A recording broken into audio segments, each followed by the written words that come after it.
Hello दोस्तों, शिव चर्चा भजन channel में आप सभी का स्वागत है। आशा करते हो आप सब अच्छे होंगे। मैं भी ठीक ही हूँ। आज मैं ऐसे भगवान भक्त की कथा सुनाने जा रही हूँ जो भगवान को कभी भगवान मानते ही नहीं हैं, अपना जिद और अपना हटेला पर रहते हैं।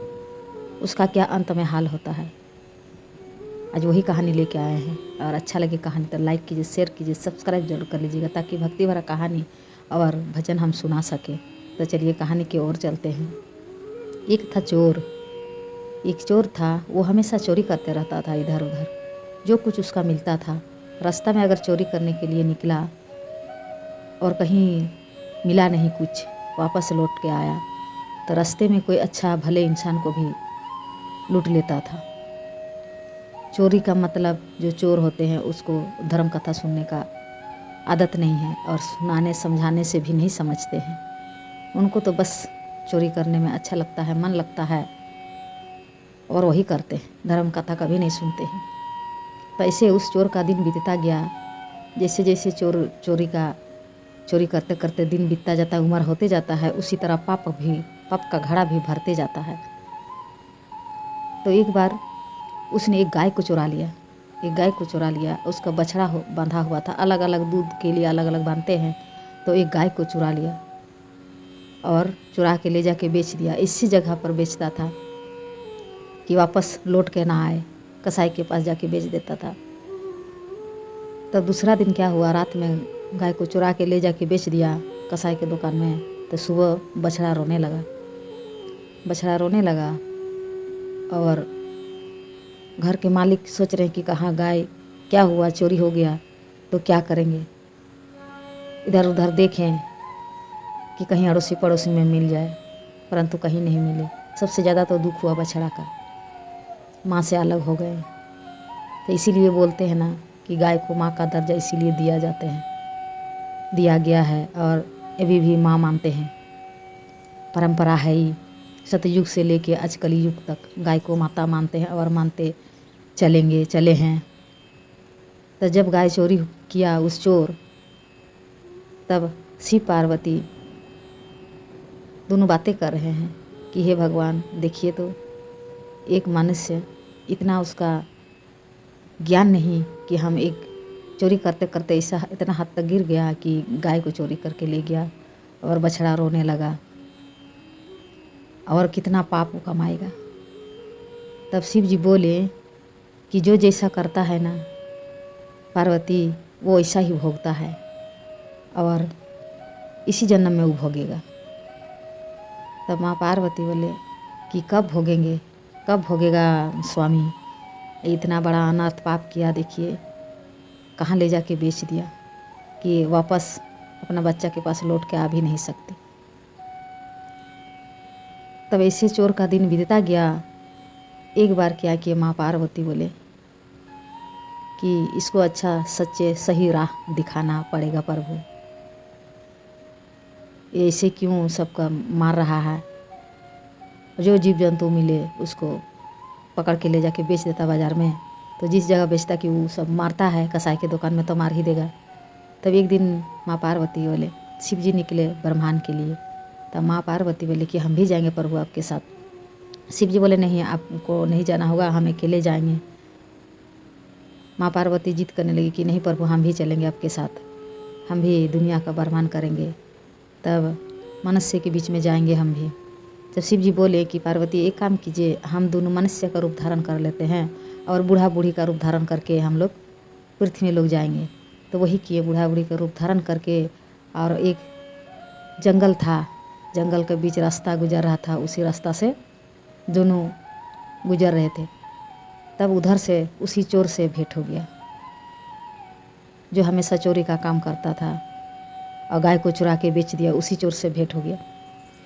तब जैसे चोर ने देख लिया दोनों को, तो माँ पार्वती का अपना बदन में गहना जबर था, सोना चांदी चमक रहा है। तब चोर जाके बोले कि सब पूरा गहना उतार के दीजिए और नहीं तो हम छीन लेंगे। तब माँ पार्वती बोली कि ठीक है, ले लीजिए। सब अपने से उतार के दे दिए और बोलने लगे चोर कि बूढ़ा गए और इतना गहना जबर पहन लिए हैं, इतना सोना का लद के ले जा रहे हैं।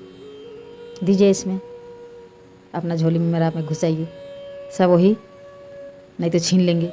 चोरवा के पास जो झोली था उसी में माँ पार्वती सब गहना घुसा दिए, डाल दिए और वहाँ से निकल गए। तब चोरवा बोला उस दिन कि आज मेरा बहुत सारा होगा पैसा।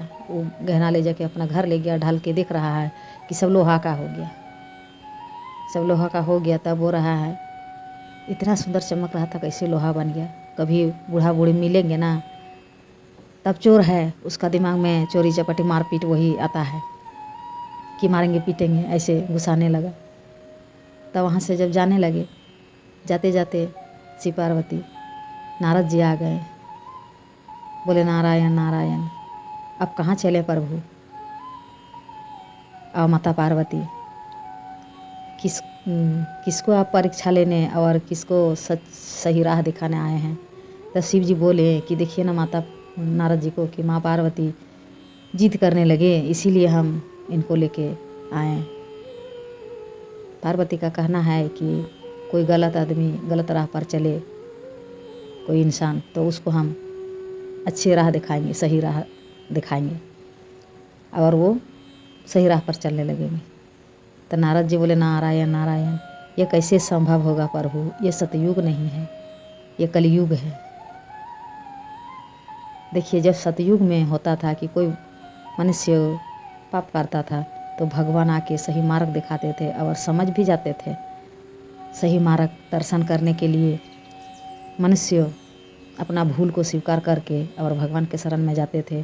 और कलयुग में कोई नहीं मानते कि हम अपना जिद हट छोड़ के और आपके शरण में आए। आप कौन है,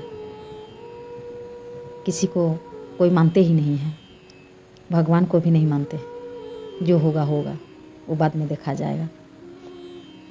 इसीलिए सतयुग का और इस कलयुग में इसीलिए इतना अंतर है। सतयुग में लोग मर के बाद में सोचते थे कि अगले जन्म में क्या होगा, लेकिन कलयुग में नहीं सोच रहे हैं, जो होगा दिखा जाएगा। परंतु इस कलयुग में इसी जन्म में जो पाप करते हैं इसी जन्म में भोगते हैं। वो अगले जन्म का ये नहीं रहता है कि अगले जन्म तक मर जाए इसके बाद अगले जन्म में भोगे। अगले जन्म का कुछ नहीं रहता, इसी जन्म में उसको भोगना पड़ता है। तब वो गुस्साने लगा चोरवा घर जाके, और नारद जी वहाँ समझा के माँ पार्वती को और शिव को समझा के नारायण नारायण बोल के चले गए कि आपका लीला अपरंपार महादेव जो करेंगे। नारद जी चल गए और चोर अपना घर में घुसाने लगा कि कभी मिलेंगे तो हम मारेंगे पीटेंगे ऐसे बोल के। तो भगवान है उसके पास दोबारा जाएंगे, वो तो सही मार्ग दिखाने के लिए कि बूढ़ा बूढ़ी आदमी बोल के छोड़ देंगे या तो कुछ ज्ञान देंगे बोल के। जो हटीले आदमी होते हैं वो ज्ञान कभी नहीं समझते हैं, ना सुनना चाहता भी नहीं है। अगर सुनने तब ना ज्ञान मिले, कोई सुनना ही नहीं चाहता है तो कैसे ज्ञान देंगे। इसीलिए भगवान है वो तो दोबारा उस चोरवा के पास जाएंगे नहीं। वो अपना भगवान ब्रह्मण करके और अपना कैलाश में चले गए। तब ऐसे चोर का दिन बीतता गया। जो चोर है तो चोरी करते रहेगा। तब शिव जी बोले, माँ पार्वती बोल रही कि हे प्रभु बहुत ही गलत काम कर रहा है, बहुत अनर्थ काम कर रहा है। धीरे धीरे घर का सामान चोरी करते करते गाय भैंस बकरी चोरी कर करके कसाई के पास बेचने लगा। तो उसका तो पाप का घड़ा भर गया। तब माँ पार्वती बोल रही है शिव जी से कि हे प्रभु ये इस मनुष्य को कैसे समझाएं, समझना भी नहीं चाहता है, तो क्या किया जाए। तो शिव जी बोले कि हे पार्वती अब आप ही इसको सजा दीजिए। क्या सजा देंगे, अब आप ही इसको सजा दीजिए। माता को गुस्सा आता उसका नियत देख के, वो जो करता उसको देख के माँ पार्वती को गुस्सा आता था। शिव जी जानते हैं, अंतर्यामी है, वो जानते हैं। तब बोले कि माँ पार्वती को कि आपका गुस्सा शांत तबे होगा, अब आप ही इसको सजा दीजिए। क्या सजा देंगे। तब माँ पार्वती चुप रही और चोर का ऐसे दिन बीतता गया। एक बार क्या हुआ, दुर्गा पूजा का समय था। तो जिस दिन दशहरा का दिन है, नवमी का रात में चोर क्या किया, चोरी करने गया कि दशमी के दिन पार्टी मनाएगा, खाएगा अपना परिवार के साथ। तो चोर है उसको पैसा देके क्यों खरीदना है। उस दिन चोर क्या किया, वो सीधे जाके किसी के घर में घुस के बोला बकरी चोरी करने चल गया। कि आज कोई खस्सी मिल जाए नवमी का रात में तो 10वीं में इसको बलि दे के और घर में पार्टी मनाए, खाएं पिए। तो उस दिन वो सच में एक घर में घुस गया और चोर का सब पता रहता है, गुहाल घर में जहाँ गाय बकरी रहता है वहाँ पर घुस गया और दीवार काट के घुस गया अंदर, और वहाँ से बकरी वहाँ चुनने लगा कि कौन बकरी है कौन खस्सी है। तो थोड़ा आवाज़ हुआ, मिमियाने लगा बकरी। तब घर वाला मालिक जग गया। घर वाला मालिक जब जगा तो वो बकरी लेके ही दीवार को जिसमें छेद किया था वहाँ वो निकलने लगा। चोर निकलने लगा। तब तक घर वाला उसको पकड़ लिया। तब तो उसका घर वाला पकड़ लिया, बकरी का मालिक जो था वो लोग पकड़ लिया उसको, और उसका जो हाल किया। तब वो हाथ जोड़ने लगा और बोलने लगा कि अब हम कभी चोरी नहीं करेंगे। तब उसका जैसे बोलते हैं पाप का घड़ा जब भर जाता है तो उस समय कोई साथ नहीं देता, उसका अंतिम समय वही होता है। तब उसको रातों रात ले गया, अड़ोसी पड़ोसी 2-4 घर जगा के और उसको रातों रात ले गया और ले जाके एक खुले मैदान में ले जाके उसको, और जो लकड़ी काटने वाला बांस काटने वाला जो आरी रहता है उसमें वो आरी से उसका हाथ और पैर एक एक करके काट काट के अलग कर दिया और उसको जिंदा रखा। देखिए यही बोलता है कि पाप का भोग करना है, नहीं तो उसको मुंडी काट देता तो एक ही बार में चल जाता, उसको दर्द महसूस नहीं होता। तो ऐसा कुकर्म करबे किया है कि इतना बद्दुआ सबको लगा है, और गौ माता का हत्या का बद्दुआ जो लगा है तो वो पाप उसको तो भोगना ही पड़ेगा। तब उसका एक एक पार्ट काट काट के उसको अलग कर दिया, और उसका मुड़ी नहीं काटा, उसका माथा नहीं काटा, हाथ पैर सब काट के सब इधर उधर फेंक दिया और उसको छोड़ दिया खुला मैदान में। खून रहे शरीर में तब मनुष्य जिंदा रहता है। तब ऐसे करते करते चोरी तो रात के 12-1 बजे के बाद ही गया होगा। सुबह हो गया तब तक देखिए वो मारा नहीं है।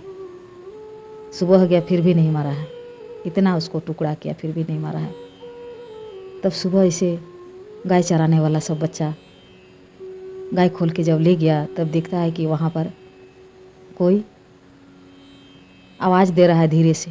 पहले तो आवाज़ निकलता था ज़ोर से, अब उसका शरीर में खून नहीं है तो कहाँ से निकलेगा। तो धीरे से आवाज़ जब देने लगा तो बच्चा लोग वहाँ पर सब इकट्ठा हो गए सुबह सुबह कि क्या है कौन है देखें। जाके देखने लगा, एक बच्चा देखा, दूसरा तीसरा सब जमा हो गया। तो उसको क्या किया, बच्चा तो बच्चे होते हैं, बच्चा का तो उतना कुछ नहीं।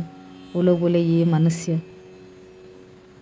यहाँ पर हम लोग गाय भी चराएंगे तो क्या करेगा, यहाँ गंदगी कर रहा है, यहाँ पूरा खूना खून हो रहा है। उसको सब बगाली जो करता था गाय चरवा, उसको लाठी से लेके उसको सब मिला के और लाठी से मार मार के उसको हटाने लगा और ले जाके पानी था एक जगह खेत में थोड़ा सा, और ले जाके पानी में डुबो दिया। पानी में डुबो दिया, बस वो मर गया, ख़त्म हो गया। तो वही ना बोलते हैं कि इस जन्म का पाप इसी जन्म में भोगना पड़ता है। तब बाद में नारद जी आए, कैलाश पर गए और बोले नारायण नारायण, कि शिव पार्वती से बोलने लगे कि हे भगवान, यही तो है कलयुग, जो कुकर्म जो पाप करते हैं उस मनुष्य का यही दशा होता है। हर हर महादेव, शिव पार्वती की जय।